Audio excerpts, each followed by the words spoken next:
3, 2, 1. We are back on It's Always Game Day in Cincinnati. Lindsay Patterson, Mike Santagata here. It is the official start of a new league year. And the last time we were on, that was before the running back news. Obviously, the Cincinnati Bengals making news late on Monday evening when they went ahead and they reported to cut Joe Mixon, ended up trading him. He's going to the Houston Texans, and they signed Zack Moss. Mike, were you a little surprised with that news, just with how the running back market was going? The trade surprised me because I don't fully understand I don't understand how that happens. Really, was the Texans GM's kind of like scrolling through his Twitter feed and go, oh, they're releasing Mixon? Oh, hold on, we'll send you a 7th. Just send them this way. Yeah, because I don't think it was the Bengals like 100% like, don't worry, Joe, we'll do you right. Like they were going to release him. No. And there's so many different ways about that. I was seeing reports. Warren Sharp was one of them, like, oh, the Bengals are terrible for keeping him all day. I'm like, it was the first day of tampering. And honestly, I was surprised they made the move. It made sense. They got their guy, Zack Moss. I don't know if they were in on any other running back, but they got Zack Moss. They got a little younger. We can talk about explosive blocking, all of that in just a moment. But for me, it makes sense for both parties. If you're the Cincinnati Bengals and you can get a 7th for just, you know how they value draft picks, get a 7th for 2025 when you were going to release a guy. And if you're the Texans, there could be another team that outbids you. Joe Mixon's still a quality running back and can fit in a lot of different offenses. I actually like that he's going to the Texans, a contender, a team that is doing really well under CJ Stroud. They're obviously making a lot of moves in free agency. So good for Joe Mixon. I loved the farewell post today from Joe Mixon and the Bengals. Wish him nothing but the best. 7 years does go by really quickly. I know Joe Goodberry tweeted that out earlier today. And, you know, Joe was a class act. He was a leader. We've talked about him plenty of times on our podcast and really enjoyed everything Joe Mixon did in Cincinnati. At the same time, I understand the front office. I think a lot of people are like, oh, they're saving money. That's all they're doing. I think you can say they save money and maybe Zack Moss can give you some different things when it comes to explosive and blocking. And, you know, maybe it is a 1-2 punch, a running back by committee with Chase Brown. But I'm looking forward to see what Zack Moss and Joe Mixon, Joe Mixon, Zack Moss and Chase Brown can do. What do you think about this deal? Yeah, I like Zack Moss. I don't know too much. He really just had this one breakout. Like, I think other than that, most people have seen him as kind of like, whatever. But then with the Colts, he was awesome. And it felt like, okay, so if he can play in the league, then somebody's going to pay him. And Bengals do as they always do. They got him at a value. And I like the deal. I think it'll end up being a pretty lateral move. He's not the best athlete. He had more explosive runs than Mixon. It was a similar scheme in some standpoints because it was a lot of shotgun. It was a lot of 11 personnel. I think it was a little different in what they like to do running the ball because I think they're more of a zone team, especially when they had Richardson because they're running a lot of read type things. So I think it'll be interesting to see if he perfectly meshes right into what the Bengals like to do with their duo and all their other run concepts. But I like the deal. I think Mixon, this is good for him. It's kind of a win-win there because you're not going to get anything if you release him and he signs any contract. You don't get a comp pick for that. But it's good for him because he's going to an under center wide zone team. And I thought that's where he played his best football. 2021, that's what he did. And I thought he was really good that year. Then they switched and he got hurt and it just hasn't been the same since. He's been solid, but not spectacular. So even if he does really well in Houston, I don't know if it would have been that good in Cincinnati. And Zack Moss, to me, is probably a pretty lateral move. I've seen some people try to say it's an upgrade. Some people say it's a downgrade. 2 years ago, Mixon, this would be a downgrade, but I feel like Mixon has played the past 2 years. This is about equal. And that's also giving some props to Zack Moss, who I thought played pretty well last year. I mean, he was an analytical darling. Like all the analytics guys are rushing yards over expected, which I have my own issues with that stat. But every stat you could think of for them, EPA and whatever, he was awesome. Don't know how sticky those stats are, and especially when you're changing teams. But this has the potential to be a high ceiling move. Like he could be awesome. He could still retain like that level of play in Cincinnati. or if he goes worse, you still have Chase Brown. And I think, how do you feel? Do you think they'll draft somebody? I do. I Yeah, me too. definitely do. So I think it's gonna be a 3-headed monster, which hopefully they can actually manage that and not make it. Last time that was what the Mixon Geo Hill, and that they didn't really manage that very well. No, and it doesn't give the rookie a lot of pressure to be out there. I think we're going to see more Chase Brown, which is awesome, and see what Zack Moss can do. When you think of those two together and just Zack Moss, I know you said it's pretty much like a lateral move for them in the running back room. When it comes to getting explosive play out of Zack Moss or even his blocking, how would you compare that to Joe Mixon? I want to watch, but according to the PFF numbers, Zack Moss, much better blocker. I'd like to see how many reps. I also don't know how sticky the PFF tracking of that is. Like, does that work year over year? Well, with Mixon, it has as a suboptimal performance, but I'd like to just take a look and see, like, okay, what was he asked to pick up? Because with Mixon, he was always willing and he was always able. It was just seeing what was happening. And teams would throw funky pressures and whatever else at him, knowing he doesn't have the best eyes. So I want to see Zack Moss's eyes. I want to see what happens there, because when you're a spread team, I mean, when you're actually a condensed team, they can send more weird looks at you. But when you spread out like that, they'll know the protections. They'll know, okay, you've got 5 offensive linemen. All your receivers are away from the line, and you have a running back. So you're going to play some type of jet or scat protection here, and we're going to bring a blitz to try to take advantage of that. Also, typically, you slide away from the running back, so defenses, they know this stuff, so they'll send pressure to that side and make him try to pick something up if he's full field skin. We're going to get in the nitty-gritty, but I want to see his eyes. I want to see was he asked to do in Indy? Was it similar, or did he have like a more simplified role here and just pick up what was asked of him, and it was nice and easy for him? The biggest thing is the Cincinnati Bengals are, as long as Joe Burrow is healthy, are always going to be a passing team first. None of that's going to be surprising. I'd like to see them get more out of the run game. It really can't be like it was last season. That is nothing against Joe Mixon, but you just need to get better, and we'll see if Zack Moss is able to do that with Chase Brown. Chase Brown, again, very little reps in his rookie year, did battle an injury, so we'll see what that looks like on a 1-2 running back by committee. If they do draft a rookie, which they get that 3rd-round comp pick, it feels like the perfect opportunity to either get a running back or maybe they go tight end. We'll see what that looks like for them in the 3rd round. But I definitely think day 2 is on the board for them, or at least an option if they do see a running back that they happen to like. So we'll see what that looks like for the Cincinnati Bengals. But any other things you want to say about Joe Mixon, Zack Moss, this signing for the team? I think the one thing with Moss is he caught some passes last year, but I think that's the area you're going to look at and go, that might be where you miss Joe Mixon, just his receiving ability. I think he was really good at running choice routes and some of the stuff out of the backfield. Sometimes drove coaches crazy because he loved doing one-handed catches and whatever else. But I think that's one area that they might miss. I mean, Chase Brown showed some stuff, especially the screen game.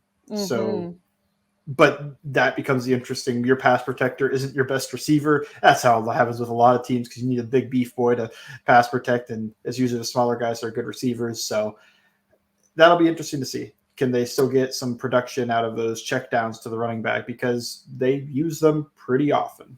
All right, running back down, tight end next on It's Always Game Day in Cincinnati.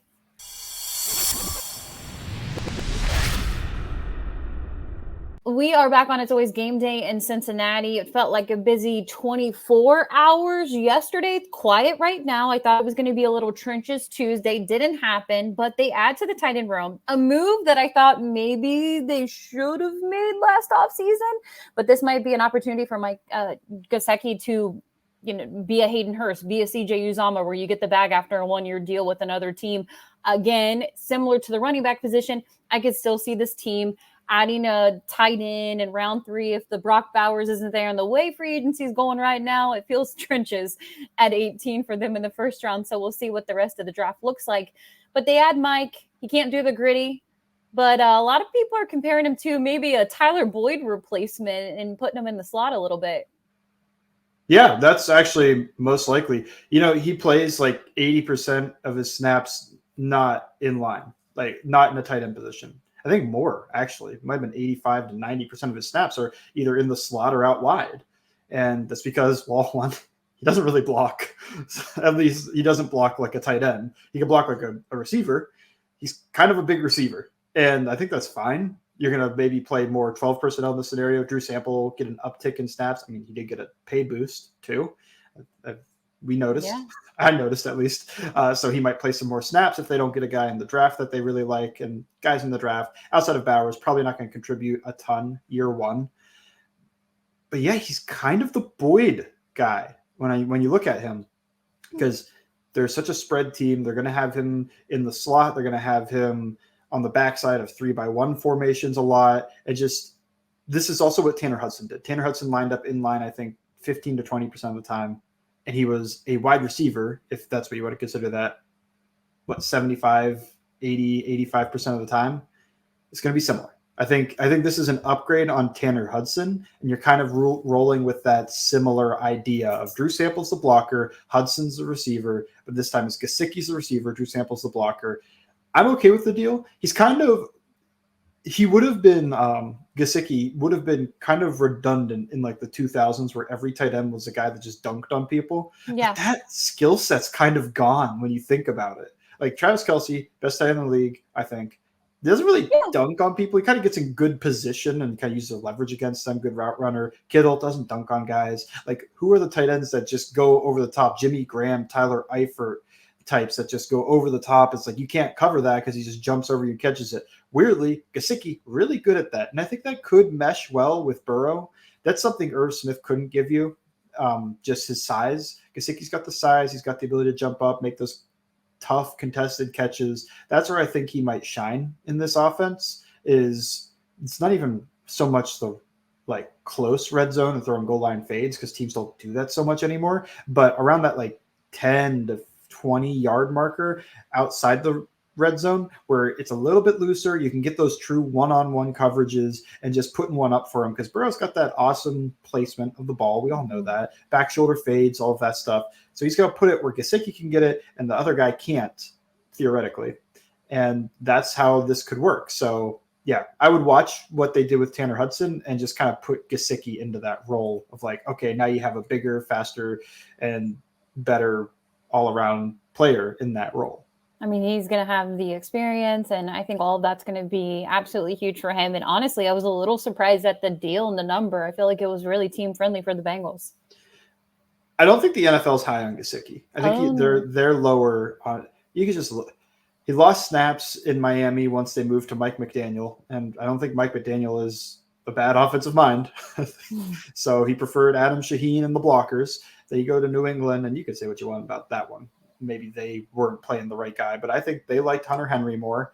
It's just he's kind of bounced around these 1-year cheap deals. He hasn't lived up to the contract. I know he produced in that Brian Flores Miami team, but it feels like teams kind of get sick of a tight end that can't block. Nice thing for Cincinnati is they've dealt with this. They dealt with this last year, and they know how to treat this, I think. So he might be maximized a little bit more here than he has the past couple of places. But yeah, you follow the money and you look like 1 year, $4 million, 1 year, $3 million. It's like, if the NFL was as high on him as like the highlight packages and some fans are, he'd be able to push for more money than that. I guess you could say 1 year prove it deal type thing. But if I'm Gesicki, I didn't get paid last year. So why would I take another one of those? Yeah, no, true. And I want to ask you this right now. When you think about the tight ends, I made the mistake. And honestly, it's a cold, freezing take. And people can go find it on Twitter and retweet it because I was absolutely wrong. And I've said it before. And I'll admit when I was wrong, I thought Irv Smith was going to be – I thought he was going to be one of the best tight ends that Joe Burrow's had since he joined the NFL. And I was completely wrong. And you look at guys like CJ Uzomah, Hayden Hurst. I said it before. You get 1 year with Joe – well, one real year it felt like with the offense rolling with Joe Burrow and getting paid the following year, and those guys took advantage of it. They got the bag. The Bengals weren't going to pay it, and I actually don't blame them because you look at both guys that are currently available right now. I'd be a little surprised if they brought in CJ Uzomah or Hayden Hurst. Maybe they work something out later in free agency for Hayden Hurst as your tight end 3 or 4. But I wouldn't be surprised if they end up adding Tanner Hudson back to this roster. So we'll see what that looks like. But if you are, and I hate to say it because I'm just putting myself in a bad situation again, where would you rank him when it's guys like Hayden and CJ and what Joe has had at the tight end position. Yeah, probably behind Hayden and CJ and above Irv. It's kind of, but like well above what Irv gave him. Above Hudson, That's if a good that answer. matters. Above Drew. Like, I do think Hurst and CJ were the best tight ends he's played with. And we'll see. He's, to me, again, a little bit different flavor. And that is, I have a possible freezing cold take coming. I think they're more likely to sign Wilcox than Hudson. No. It feels samey. It feels too samey to bring back Hudson. Like, what does he bring you that the others don't? Were you going to bring two guys that can't block onto the field at the same time? Because I feel like Wilcox, not the best at it, but he's more of a blocker. He's a better special teamer. So I feel like that's possible. Maybe they bring both back, and then everybody's tweeting on game day that, or when the practice squad happens, they're going to try to put Hudson on the practice squad. None of that sounds exciting. Let me ask you this, because I know this. Well, what's Hudson going to do in this? He's a third tight end. Actually, I hope they're never in a situation where we have to find out. But I want to just say this one more thing on the tight end, then we're going to move on to the AFC North Outlook and just what's going on with the Bengals and free agency, because it's really been quiet over the last 24 hours. But when you think of the overall situation, could you see some of the tight ends? Have you looked at any of these rookie tight ends in the draft? Only Bowers. Brock Bowers. Could you imagine Brock Bowers in this offense? What he would be able to do with T. Higgins and Jamar Chase? I still think T. Higgins is going to play in 2024 in stripes. But, so I don't know. It feels like such a Cincinnati Bengals move for me. Maybe it'd be a little surprising that they go tight end on day 2, but I could see it. I wouldn't be surprised if it was a wide receiver and a tight end. Yeah. I don't think anything they've done stops them from taking a tight end. And I don't think anything that they've done, they haven't done anything. So they're going to take a wide receiver if he's available. Yeah. But you know what the biggest issue is? They got no right tackle. They got no nose tackle. Jonah Williams. They still need another 3-tech. Oh my God. I'm going insane. I told you, the closer we get, the closer it is that a familiar face is coming back to play right tackle. But we'll talk about Bobby Hart. Oh, goodness. That'd be terrible. Somebody did retweet. The internet is crazy right now. I need everyone to just calm down. But we'll get to that in just a moment. It's always game day in Cincinnati. Energy.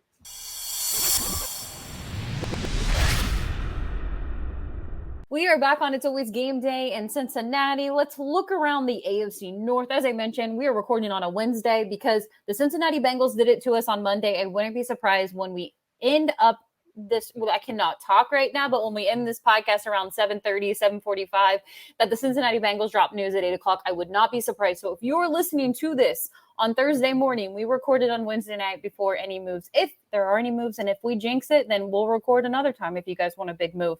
But right now, that's all the moves that the Cincinnati Bengals have made. Mike said it before we got into the segment. They currently do not have a right tackle, which is a little scary. The interior D-line, a little scary. I think the Cincinnati Bengals need to pay attention to the trenches. They do have money. They still have plenty of money left. So we'll see what that looks like in just a moment. But first, the AFC North. We'll start with the team that it would be really extremely helpful if the Cincinnati Bengals focused on their interior D-line and brought DJ Reader back too, because Derrick Henry signed with the Baltimore Ravens. He's still productive. He's in his 30s, and it's a threat. It's a threat to the team that won the AFC North last year. I think if the Bengals are fully healthy and maybe they signed in the trenches in free agency, and who knows what happens at pick 18, there's still an opportunity that they get a guy like Newton, Murphy the second, or maybe they go offensive line. It really feels the closer we get to the draft and just kind of how early on we are in free agency, that trenches might be something that they focus on in the draft. But as of now, what do you think of the AFC North moves? And just the big story, I would say, is Derrick Henry to the Baltimore Ravens. Well, I'm currently terrified of that a little bit when I look at the Bengals' interior defensive line, and I think they're just going to get pushed around. And then you got a big guy that,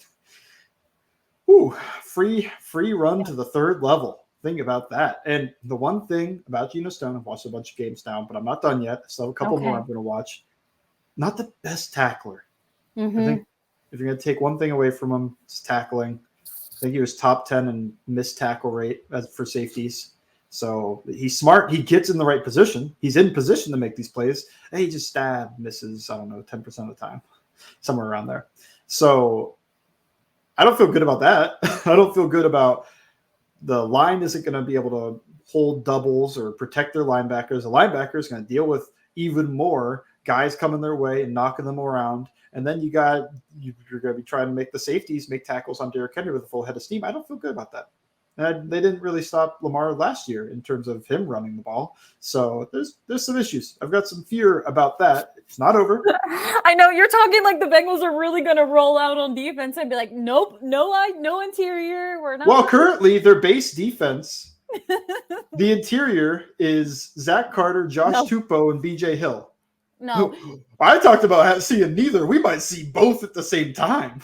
I am having nightmares in my sleep of the stories that Zach Carter put on some more muscle this offseason. And look what he's going to be able to do. I already have nightmares. He's eating the cauliflower pizza.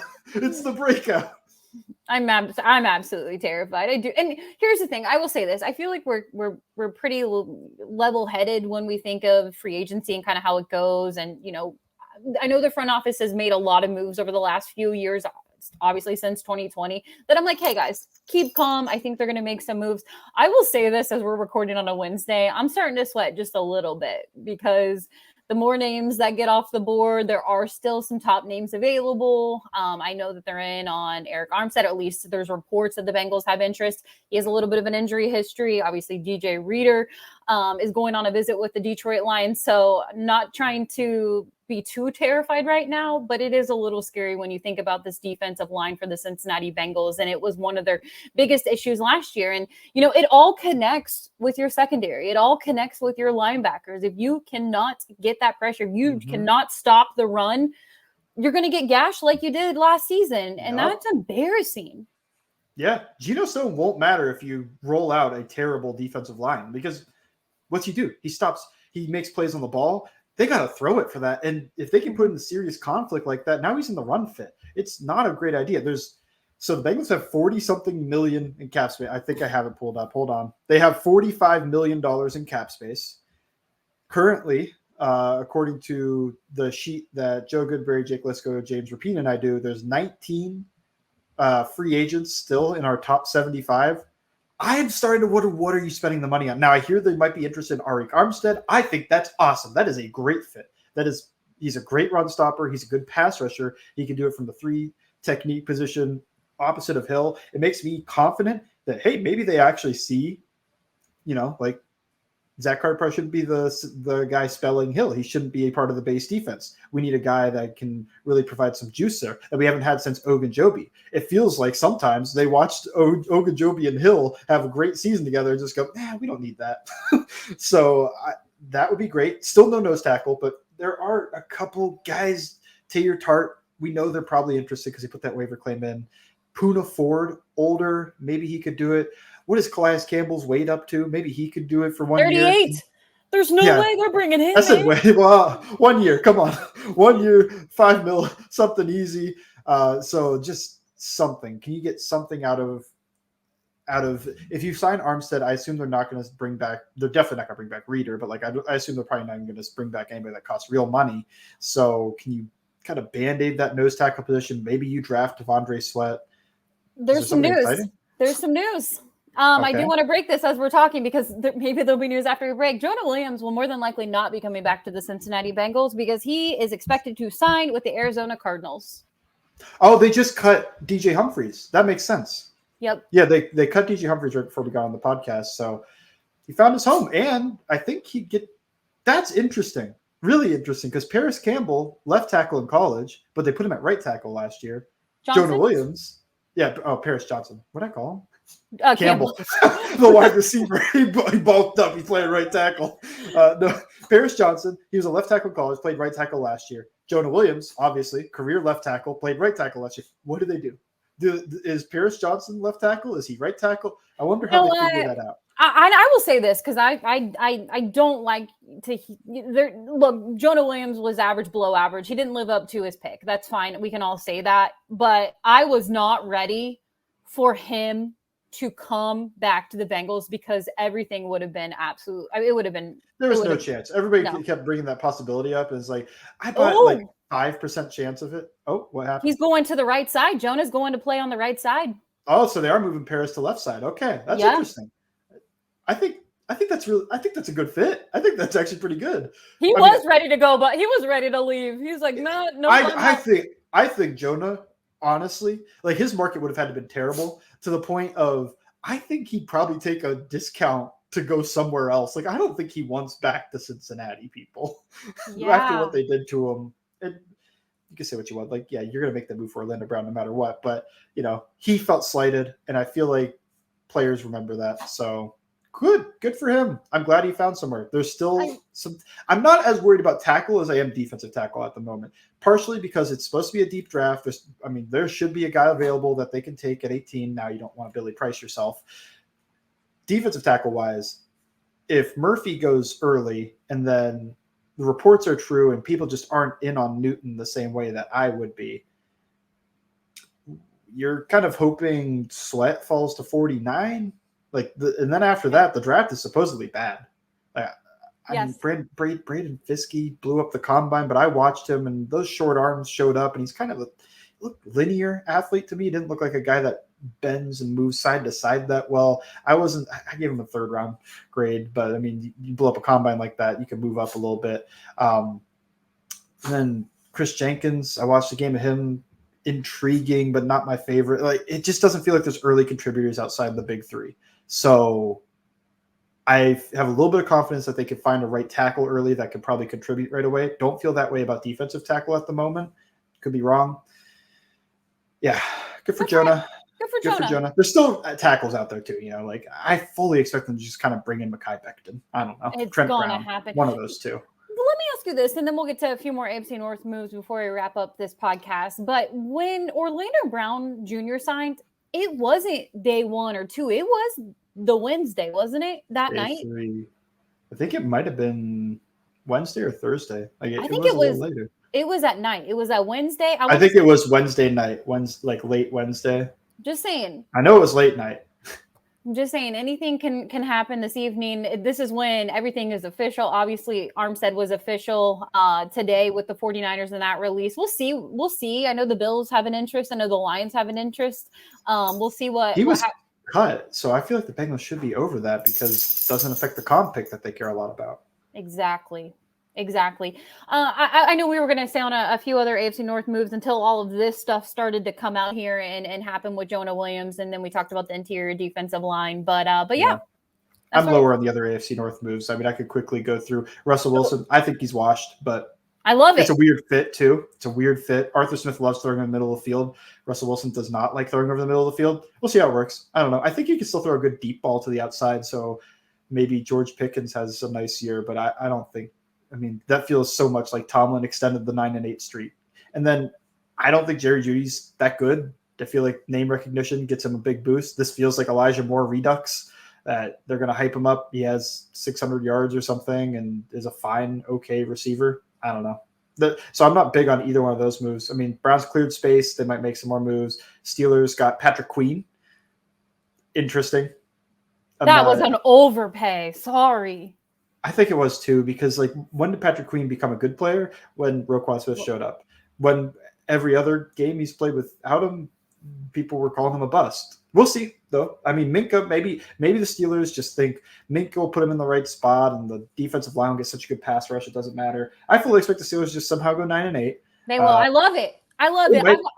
I want them to finish 9-8 every year. Never 7 seed.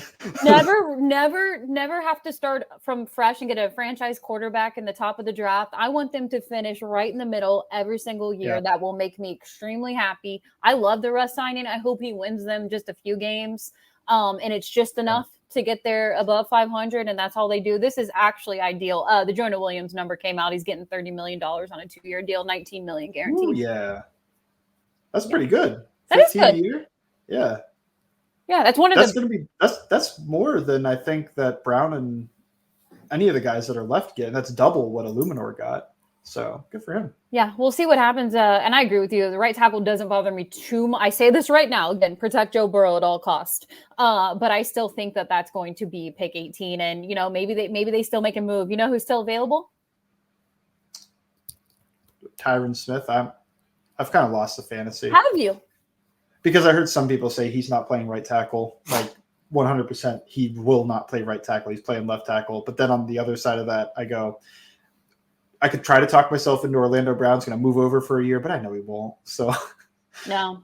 it was fun for a little bit. He's more than likely to restructure than be like, you know what? I'll just restructure that contract and I'll stay. Oh yeah, well we need more cap money. You know, yeah. We need to. Bengals, we only got 45. You know, everybody wanted the Bengals to cut Nick Scott. They finally cut Nick Scott, and it's like, oh, there's more money.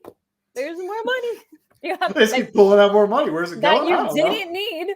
But no, we'll see what happens. I have faith that Duke, they cook at night. I was a little surprised they didn't do anything last night, but tonight is the night. It is Wednesday night. We're recording this because that's just what happens.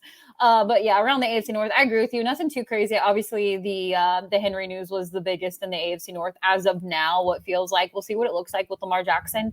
Obviously he's a threat, and then you have a run game, a guy who I feel like, besides last year in the Tennessee Titans matchup, I feel like the Bengals do a pretty good job with him, to be honest, if they have DJ Reader back. Yeah, they had DJ Reader for those games, so. Sorry, I should have never said that. But if they have DJ Reader back, I really feel good about it. If they do not, I hope they have an answer, because that would be absolutely brutal. I'll just say this. You do not want the deja vu of what you saw last year. It was it wasn't loose defense, man. It was brutal. There was a lot of disappointing players out there, and it all just was connected to what you were seeing on the interior. And DJ Reader can't, I mean, if he's not going to be here, even though I don't think I see these tweets from Detroit Lions fans, I don't think they deserve him. But it's just, I mean, we need him back, and there's still a chance. He's supposed to visit the Detroit Lions on Thursday. Maybe the Bengals have a late night conversation and figure out how to make it more than 2 years, because it just feels like they're offering 2 years. Probably low guarantees, 2 years. Just, you've got the money. Like, we can see the cap space. I don't want the cap floor is 89% of the cap. Now it's over a 4-year period, so they're not going to get in trouble if they don't spend this money. They are currently not at the cap floor. They're currently below the cap floor if they would have done this exact offseason so far for the next 4 years. Like, what? So sad. Spend your money. You are a contender. And that's even with 20 in the books for T. Higgins, which is crazy. Right. Imagine if they traded T. Higgins and they got even more money. They feel what do you spend? This was my biggest issue with trading T. What are we spending it on? And then they have just gone and proved me right. Like, what are we spending it on? That'd be so much fun, and all the possibilities. I really want him to go to a team and the Bengals get 2 top picks. I do not think that's going to happen. I'll be completely honest with you. I hope the Jags, their front office would make that move. They would give the Bengals valuable picks that the Bengals are looking for, a first and a second. And I think just a first would do it. I don't think they need anything else. Let me tell you this, because they have the 17th pick, right? Sorry to totally get off track here, but we're going to say this before we wrap it up. What if the Jags called and they said, you're getting picked 17. We'll throw in a 5th. They'll throw in a 5th. Bengals give us a 6th and T. Higgins. 100% I would do it. But also, you get Brock Bowers at 17 and you get your offensive lineman at 18. Cooking. Yeah. On rookie deals. Rookie deals, 5th-year options. That's right. Well, 5th-year options more expensive than they used to be, but it yes. Really is. But my biggest issue with that is, what are we doing at defensive tackle here? We're working. They're all boat races. Every game's a boat race. We're just gonna try to outscore the opponent. That's what their plan is. They're like, Joe, go cook. Go cook, Joe. You got it. We just need 40, 45 plus every game. We have Brock Bowers. We have an offensive tackle. Honestly, now I'm in a dreamland. No, I will say this about the T. Higgins thing, just to kind of follow up with free agency, because that's all that's really kind of happening right now. And it honestly has been pretty quiet, because the Bengals are pretty much telling you that he's going to play for the team in 2024. But I think you have to be smart about it. If you're the Bengals front office, if you get anything close to a top pick, you got to trade him. You got to trade him. There's valuable wide receivers that you can get in the first or even a top second round would be absolutely huge on a rookie deal. T. Higgins plays for another team. You control where he's going. Good luck to T. Higgins, but I think you have to do it. I will root for T if he's on this team, but man, it's doing a disservice to your team. Yeah, well, here's what it is. They might double tag. They will. They totally will. And then I mean, it might be. I talked about before tag and trade. That might be what their plan is, and then you're not going to get a great return out of that. But whatever, like it's always too late. It's always too late when they make the move. It's always too late, and it's just really unfortunate. And I do want to say I still believe in the front office to spend this money, and they've made moves over the last 4 years. But this is one where it's already out there. Just do it, man. Go get some draft picks. You already have 9, because the Texans pick goes into 2025. But you have 9 picks. You can make something happen. Gain another one or 2. That would be huge for them going into the 2024 season. But as of now, is there any takeaways to what's going on with the Cincinnati Bengals? Wait and see. I mean, I'll have a Geno Stone article up soon, so you can look forward to that. And then I'll probably start watching some Zack Moss, and we'll get there. We'll all get there together. Hopefully that there's good news about Reader, and then he's just on his way back. And they're also just going to sign Armstead. I'll live in fantasy. They could. We looked at the cap space, $45 million. Hey, restructure Orlando Brown. They could sign both. They won't, but theoretically. If they do, oh man, friend of the show, DJ Reader back, that would be awesome. I really root for that. And obviously, if DJ Reader goes to a team like Detroit Lions or anywhere, I root like heck for him. He's been amazing in Cincinnati, and his rehab seems to be going really well for him. And couldn't ask for a better person in the locker room and on this defense. So selfishly hope he's back in Cincinnati, but wherever he goes, DJ Reader, always friend of the show. Make sure you check out Mike's article over on All Bengals, Geno Stone, Zack Moss. I'm sure if the Bengals happen to sign any other players in free agency. I'm sure Gesicki will at least get something. Sure. Can't wait to read that. That'll be up there soon eventually. Maybe the Bengals will make a few more moves this week. We'll see what happens. Keep calm and make sure you check out All Bengals. Listen to the podcast. We'll have another podcast out next week. Thank you as always for listening to It's Always Game Day in Cincinnati.